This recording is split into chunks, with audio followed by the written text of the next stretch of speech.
physical reconstruction, but also a proposition for security and governance.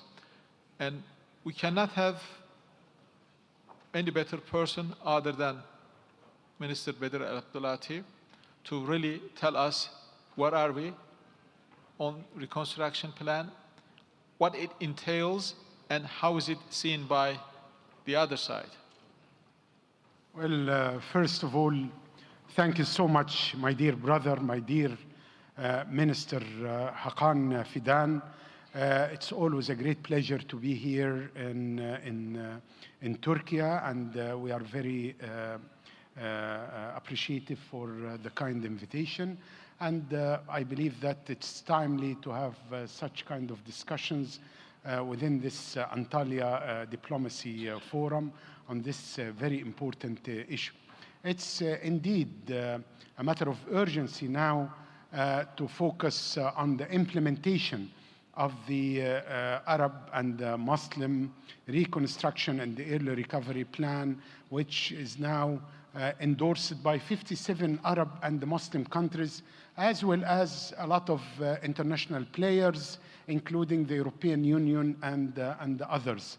So we are realistic. We do understand that implementation of this important plan is, of course, depending on having an immediate ceasefire. Ceasefire is very important in order to allow us to convene our international Cairo conference for the early recovery and the reconstruction of Gaza. And that's why we are moving and pushing very hard with Qatar, with the United States, in order to conclude a deal which will secure the release of some of the hostages and some of the detainees in return of having a period of calm and entry of humanitarian and medical aid into Gaza, and that should lead to a sustainable ceasefire and to start a negotiation for the second phase of the ceasefire agreement, which was approved and signed on January 19th.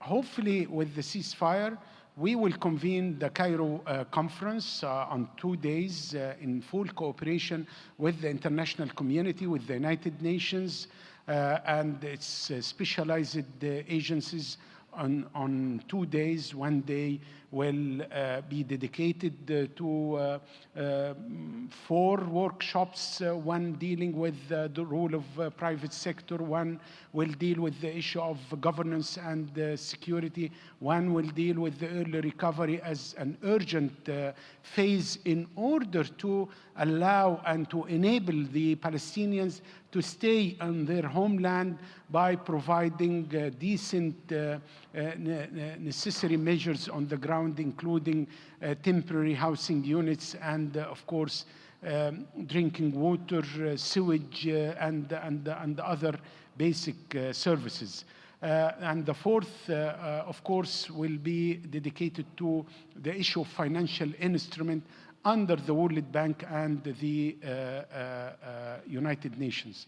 And the second day will be, of course, for the high-level segment to focus on the ways and means of implementation of the Arab and the Muslim early recovery and reconstruction plan, where we are fully coordinating with the Palestinian Authority, with the Palestinian government, with the UN, in order to move forward and to make this reconstruction plan applicable on the ground through having executive implementation plan in full cooperation with the Palestinian Authority. This is what we are trying to do. In order, the main objective is, of course, to enable the Palestinian people to stay in their home because there is no legal or moral or whatever justification to push them out of their homeland, either under the title of what's so-called the voluntary displacement or forced displacement, or for temporary period of time or for permanent period of time, all names, all slogans which will deprive people from staying on their homeland is absolutely, as we always saying in Jordan, in Egypt, red lines for us, and we will not allow this to happen. So this is what we are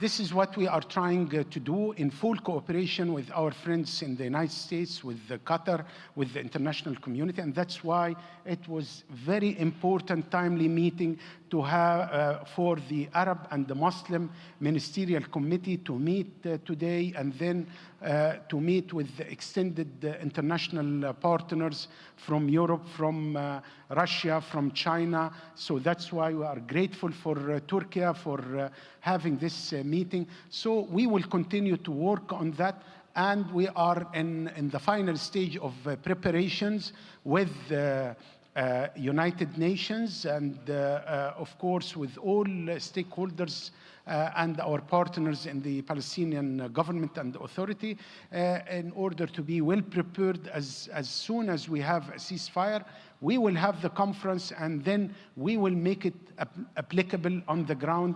As you all know, we have 3 stages: early recovery, first phase of reconstruction, and second phase of the reconstruction with specific time frames and cost for each one. We will push, we will do our best, of course, to make it happening on the ground. And of course, issues related to governance and security. We are very serious. We are talking with the Palestinians, with the Arab partners, with the Muslim partners, with the international partners, in order to address issues related to the day after in Gaza. Who will run Gaza? We have a clear answer and an understanding, as we always saying, an administrative temporary committee consists of 15 persons, all independent, all technocrats, all from Gaza, none affiliated to factions, will run Gaza for 6 months under the full cooperation and control of the Palestinian government. And that during this 6 months period, the Palestinian Authority will be empowered in order to be fully deployed in Gaza, to run Gaza from the security point of view, from the daily life point of view, from everything related to governing Gaza, and in order to guarantee and assure the unity between Gaza and the West Bank. The same for security, and we have a vision, we have a specific ideas for the security. Who will take care of security? The answer is very clear: the Palestinian themselves, and that's why we are empowering the Palestinian policemen, providing training and recruiting new members in order to be deployed in Gaza to take care of the law and order and security in Gaza. And of course, we are standing ready for deployment of an international force, protection, peacekeeping, whatever we call it, to be there in order to provide security and protection for the Palestinians, and of course, to move forward with having a political horizon which will lead to the realization of the Palestinian state. Let me conclude by saying that no peace, no security for Israel, for any country in the region, without finding a final solution of the Palestinian cause based on the approved, agreed international parameters, and the realization of the Palestinian state on the lines of the 4th of June, 1967, with East Jerusalem as its capital. This is the only guarantee to have peace and stability in our neighborhood.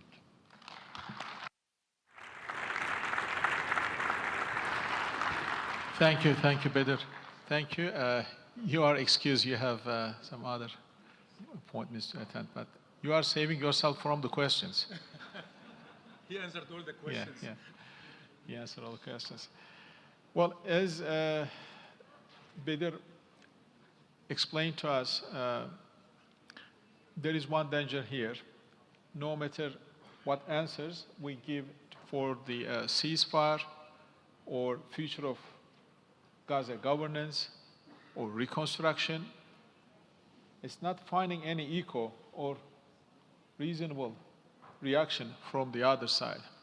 The reason is, as the time is being showing us, they have no intention of actually seeing the Palestinian people in Palestine.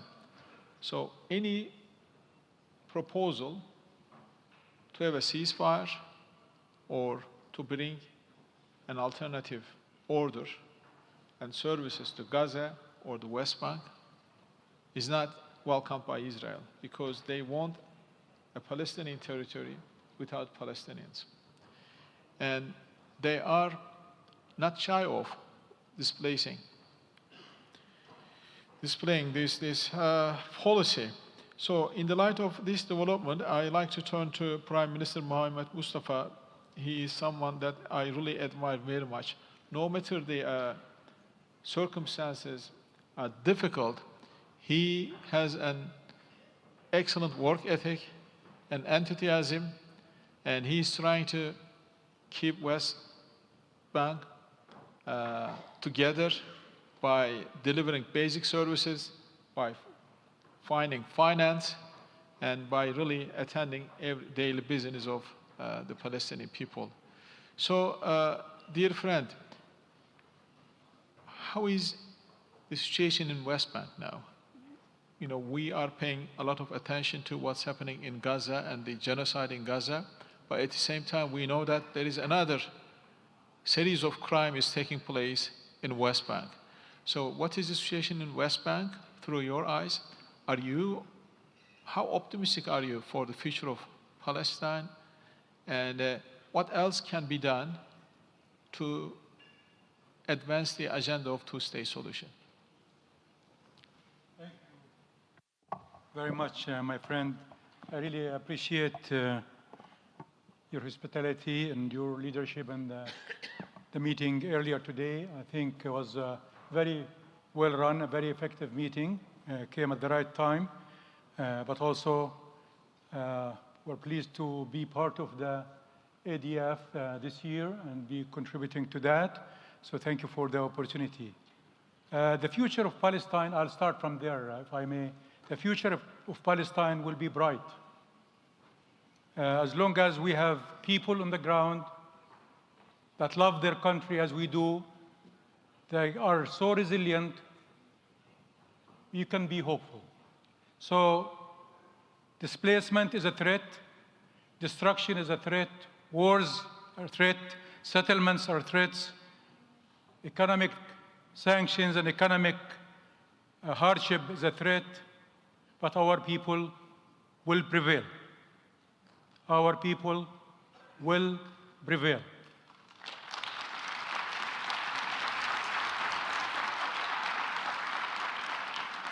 Having said that, I think when the Gaza war started, we always said that the war did not start on October 7th.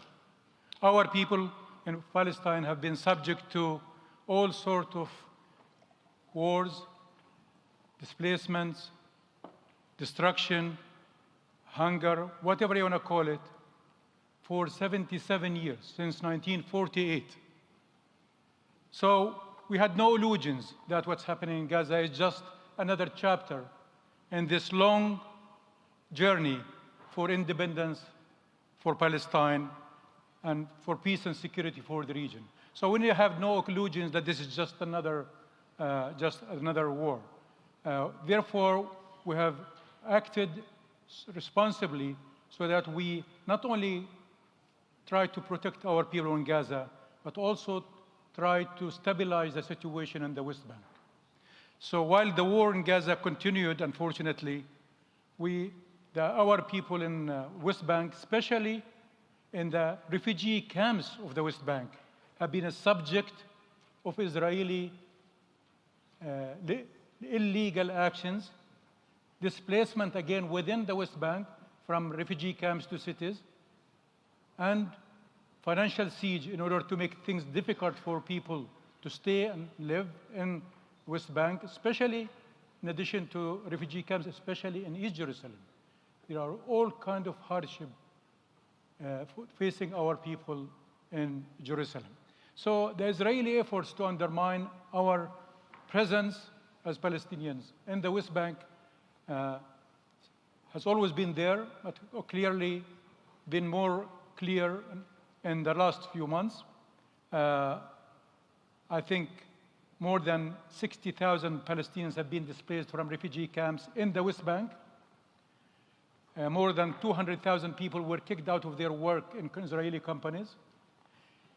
There have been 900 checkpoints established within the West Bank to prevent movement and access of people and goods, make life miserable and difficult. So all these efforts add up to one thing. They do want to see Palestinians in their land. That's what it is, whether it's in Gaza or in the West Bank. The objective is the same. They do want to see Palestinians stay on their homes, demand their independence day after day, and so on. So the good news, that's why I'm so optimistic, is that despite of all of this, our people are staying the course, continuing with their struggle for independence. And we will protect our land. We will protect our future by sitting on our land, in our country, whatever it takes. So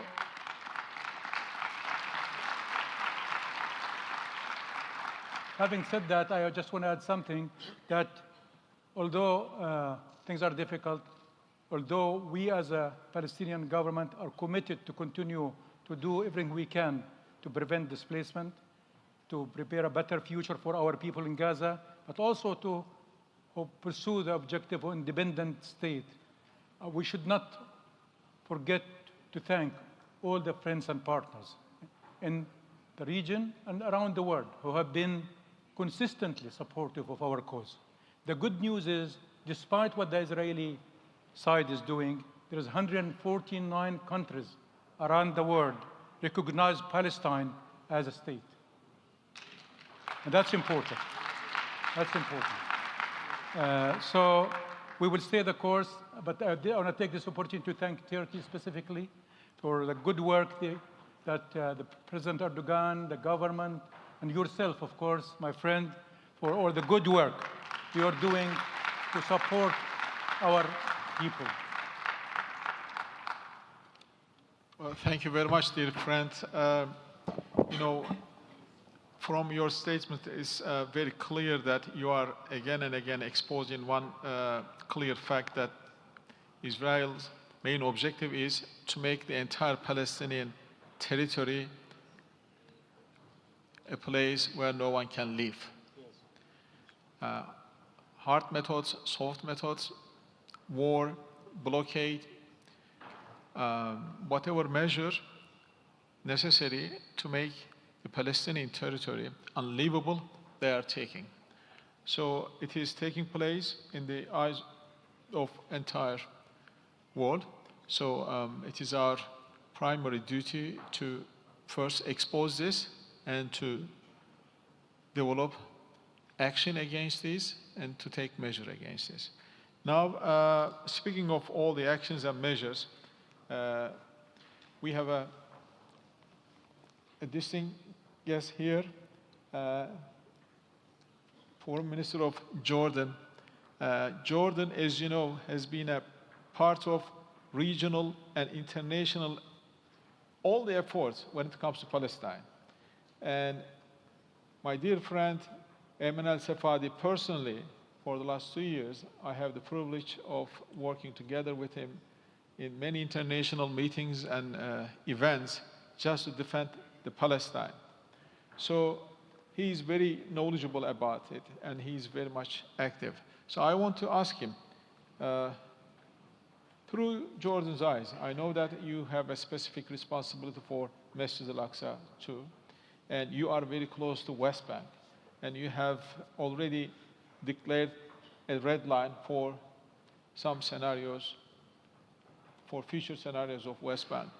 So when you look at overall what's happening in Gaza and the ambitions towards West Bank, and how do you see it, and how our work collectively on contact group together can be more effective, more institutionalized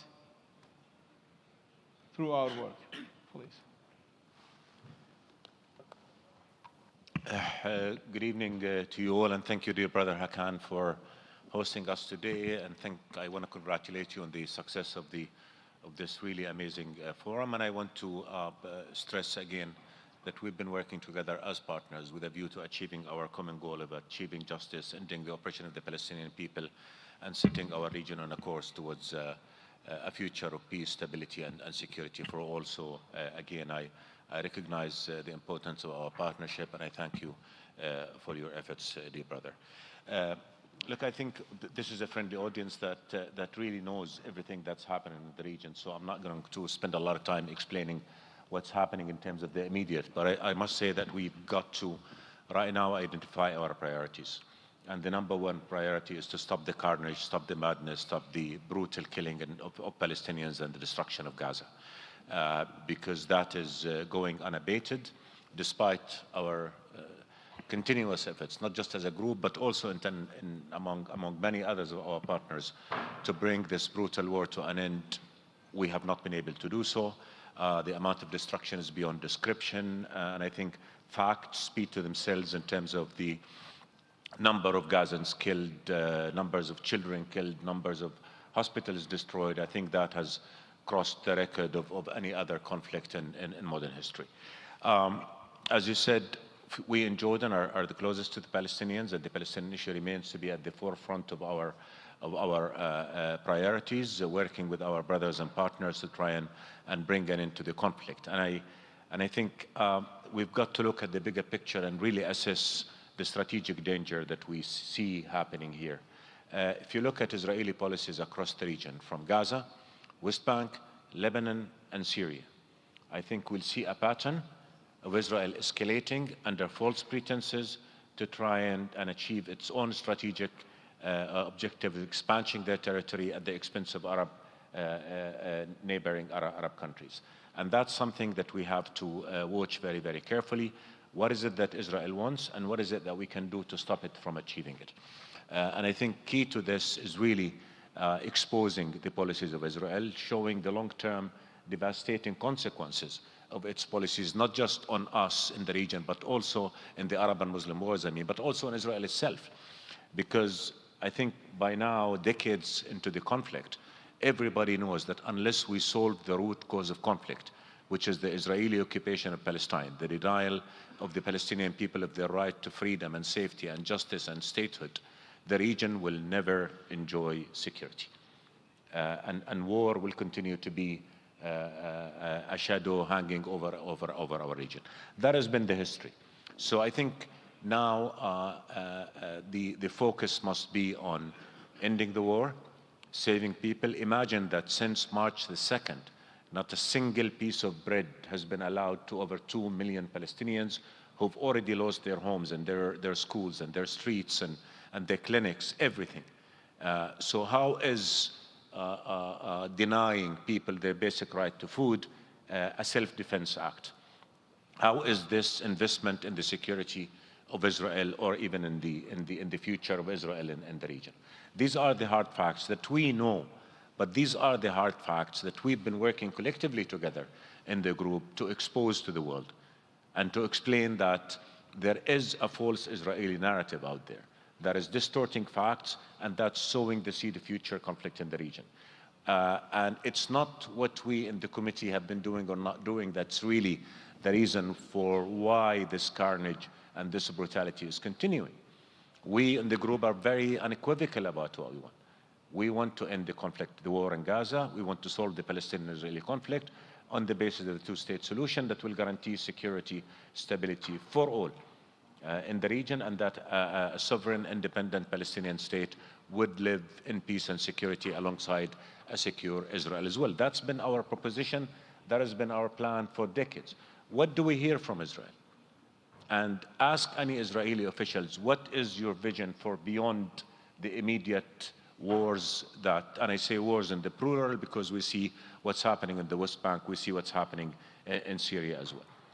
And we will not get the answer. And this is the message with which we need to go, armed with facts, to the world and say, we want peace, but in order for peace to last, it has to be just, and in order for the peace to be just, it has to fulfill the legitimate rights of the Palestinian people to freedom and statehood. Nobody is looking the long term, but there are over 500,000 boys and girls in Gaza who haven't gone to school for the last 2 years. What kind of future awaits these? How is Israel going to achieve security if the Palestinian people continue to suffer destruction and continue to have their rights exposed? And we can go into Syria later and what's happening there, but ultimately the message from us in the region is that we want peace, we have a plan for peace, but we don't have a partner in the current Israeli government, and we're really all looking forward to being able to take our plan further, share it with the rest of the world, including with the United States, which is a key partner to all of us, particularly now that we have an American president, President Trump, who says he wants to make peace.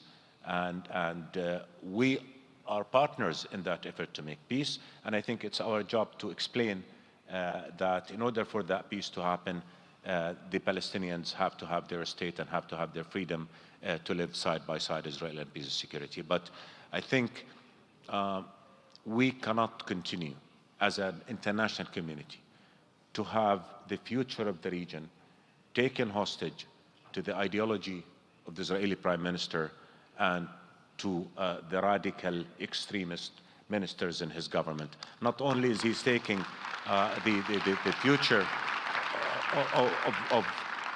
of the region hostage, he's taken even the future of his people hostage at the expense, in order for him to serve his political interests and for the ideologues in his government to serve that ideology. That is not the right thing. That is not going to produce peace. That's not going to produce security. And I think even Israelis themselves should ask themselves, what kind of future do they want to have? How are they going to navigate the oceans of hatred and dehumanization that the continuation of the war is creating in the region? We want to live in peace. We want all of us to live in peace, but there's only one path to that peace: ending the occupation, fulfilling the rights of Palestinians to freedom and statehood, so that a Palestinian state again would live side by side, Israel and peace and security. Thank you, Ayman. After our opening remarks, I would like to open the floor to the audience for Q&A, and we have almost 10 minutes, a little bit more than 10 minutes. So who would like to ask the questions? Lady over there, please. Mikrofon yok mu arkadaşlar? A mic, please. Please try to shout. Yeah, I will shout. Okay. Thank you so much, Ministers. Lizzie Porter, correspondent for the National newspaper. I'll shout even louder.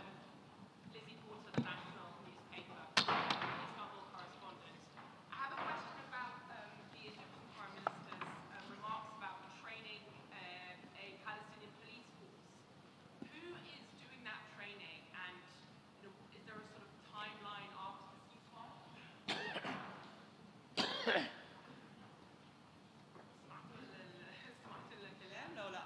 Yeah, it's fine. Oh, okay. Yes. So the question is about the Egyptian Foreign Minister's remarks about training a Palestinian police force for Gaza. Who is doing that training, and is there a sort of timeline after the ceasefire for deploying them? In what sort of form would they be deployed? Thank you so much. Thank you. I think our Egyptian colleague was trying to address the sort of the various components of what a successful plan for reconstruction would be, and any plan for the future of Gaza, which, of course, after achieving the priority of ending the war in Gaza right now, will have to stand on 4 legs: humanitarian, early recovery and reconstruction, governance, security, and political horizon. because without any of that, we're really not going to be able to have the ecosystem that would allow us to get out of this misery into a better future. In relation to the security aspect, there are a lot of aspects to that. We have to be able to develop a complete security structure that will ensure that Gaza is safe, and we have a convincing security plan there. Part of it is the training of Palestinian police, and I think both in Egypt and Jordan, we said we are ready to train Palestinian police. In Jordan, we've already trained police from the West Bank over the years. Egypt has trained police for Gaza. So in the context of that comprehensive plan that would allow us to move forward, whatever it takes to be able to ensure conditions of security, we're willing to do that within the context, of course, as I said, of a broad plan that stands on the 4 legs that I've mentioned. The training of Palestinian police will be something that we will be willing to do. I think Egypt already started with some numbers and deadline and timing, obviously are going to be subject to the reality of the ground. And again, before you end the war, before you allow food in, before we get days of calm, it's going to be impossible to look forward.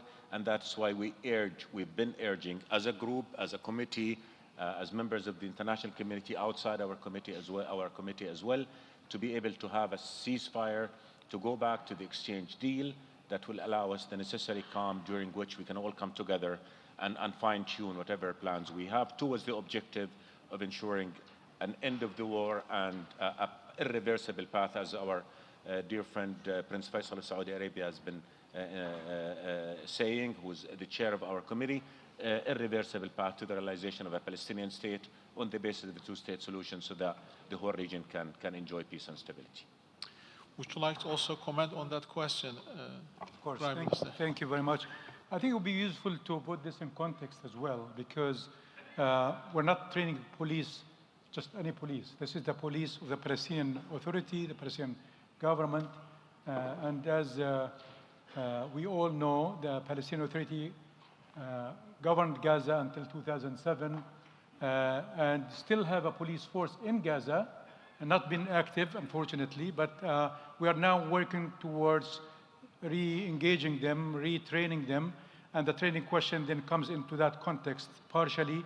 We're working together with Egypt and Jordan to train some of these members of Palestinian Authority police force that are currently in Gaza, to train them so that they can assume part of the responsibility for domestic security in Gaza.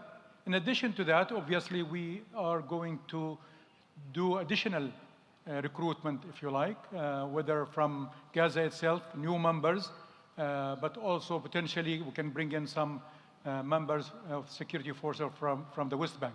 The idea here is that we are determined to reintegrate all institutions in Gaza and the West Bank, whether it's security or government agencies, line ministries, etc. So it should be seen in that effort. And of course, it's useful here to emphasize also the political context for all of this. And I think it's no incident that the Arab Summit, the OIC last meeting, but also the Security Council Resolution 2735 all emphasized the importance of Palestinian Authority responsibility for everything in Gaza and the West Bank, including security. And I think the issue of one governance, one system, one army is very important. Well, thank you. And the gentleman over there, please, you.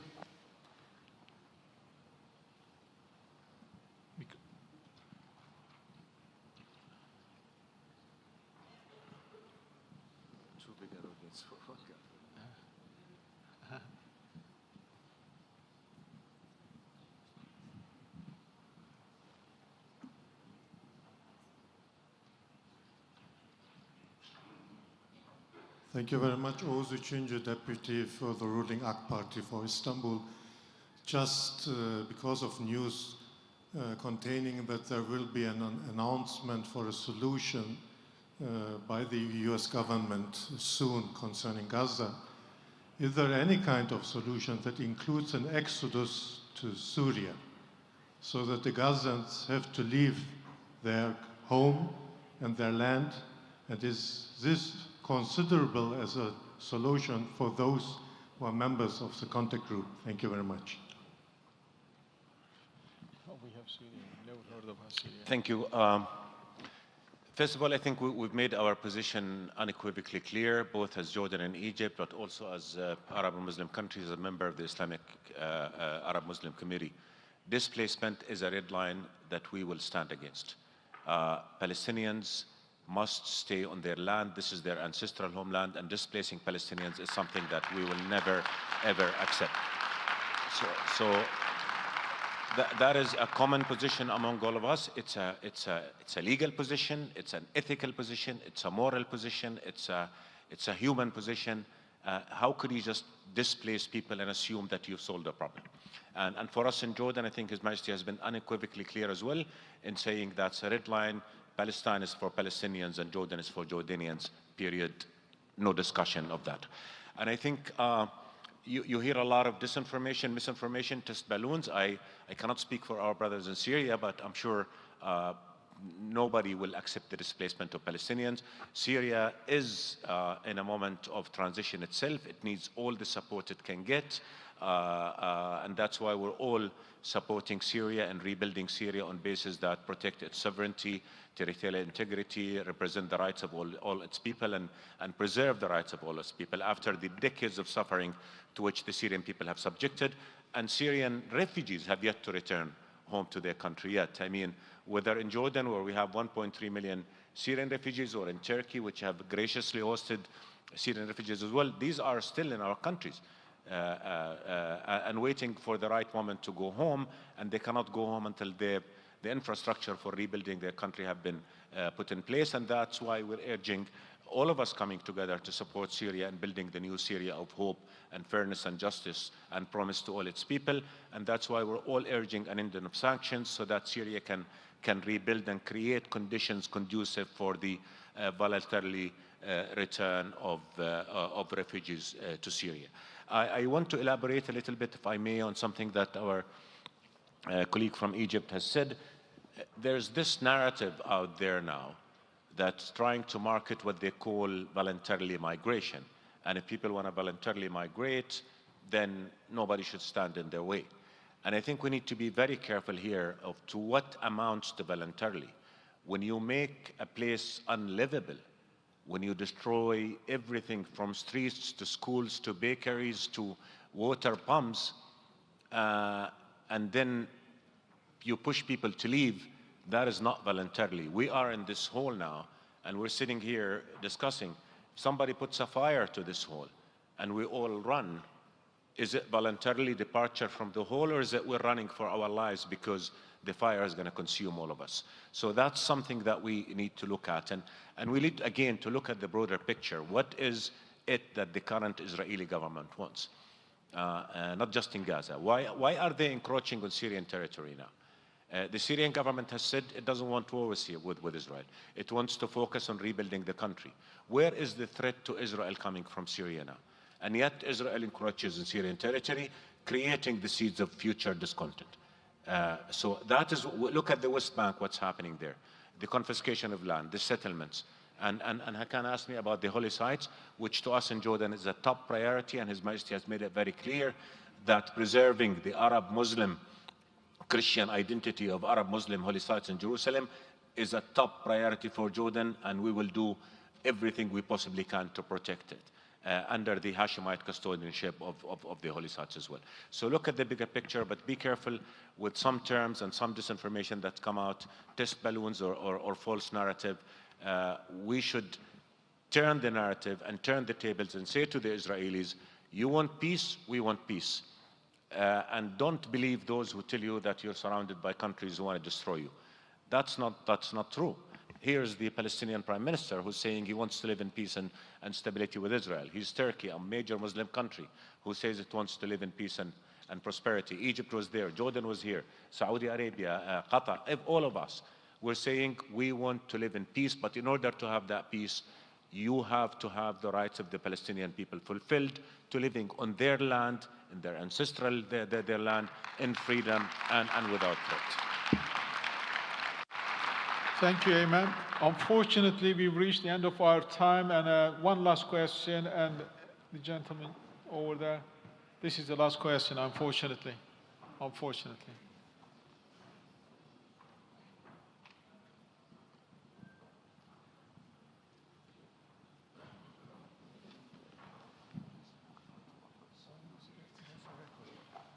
Thank you very much, Excellency Foreign Minister. My name is Mohammed Mehdi from Pakistan. My question is, why have the world's burning issues like Palestine and Kashmir not been resolved through diplomacy?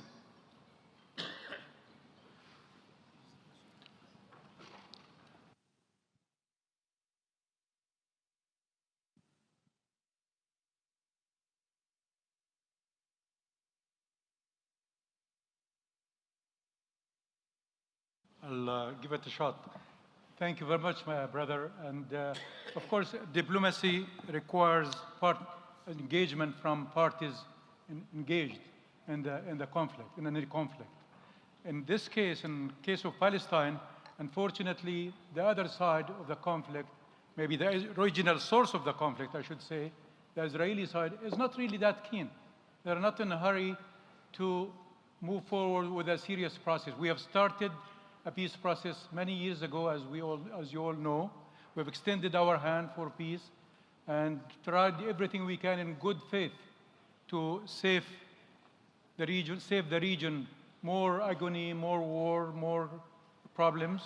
But the Israeli side continue to expand their presence through settlements, through wars, through checkpoints, through all sorts of things.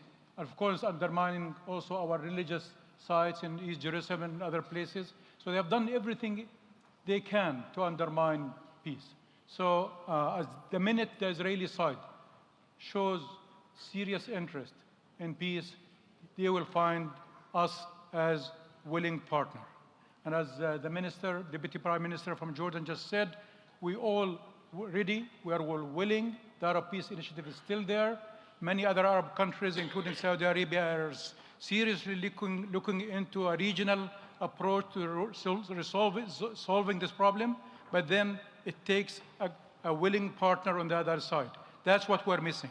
So I think our simple request is for the Israeli side to behave more seriously, more reasonably in order to achieve peace. But when they are ready, they will find us a willing partner. Well, thank you very much, Prime Minister. That concludes our panel. And unfortunately, we have had a limited time, but we try to make best use of it. Thank you very much for your attendance and interest.